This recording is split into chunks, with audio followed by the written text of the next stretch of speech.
Alu gajah ni ada ke kedai RM2 lah? Mana nak cari ni? Ada Ninso ah. Wah, baru buka. Ini dia orang cakap dia orang buka esok tau. 19 hari bulan Disember. Lepas tu barang dia segala macam ada ha. Yang penting Ninso ni famous dia dengan kapibara tau. Segala barang ada, bantal ada, patung ada. Ha, sekarang ni pula kan nak Christmas ha. Segala barang ada ha. Nak barang-barang perhiasan, nak hadiah pun ada. Dan pada siapa yang tak tahu lagi Ninso tu apa ha. Inilah dia Ninso. Segala barang ada, pinggan ada, stationery ada ha. Barang-barang dapur, penyapu, barang-barang plastik yang macam ni, baldi ha. Harga pun tak mahal, start harga RM2 je tau. Ha, botol-botol yang cantik macam ni pun banyak ada dekat sana. Yang ni menarik. Ada juga.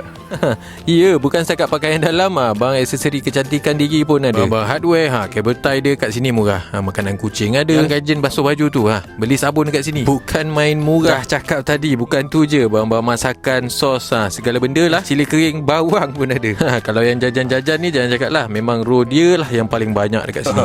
Semat gila popcorn botol macam ni. Ini dah habis pakai boleh jadi tabung ni. Banyak kan. Yang penting jangan lupa ajak semua kawan-kawan dan family, mention diorang yang tak pernah datang Ninso tu ha. Inilah masa dia dah dekat dah ni. Tapi pergi jangan cakap tak ada barang pula ha. Segala barang rumah ada kat sini. Set bekas makan budak, siap botol air, kitchen mat, yoga mat, topi budak, topi orang dewasa, hanger, mainan budak ha. Semua ada. Yang penting jangan lupa. So 19 bulan Disember 2025 dah start ha. Ni dekat Sungai Petai yang simpang 4 baru tu. Sini ha. Boleh datang Ninso.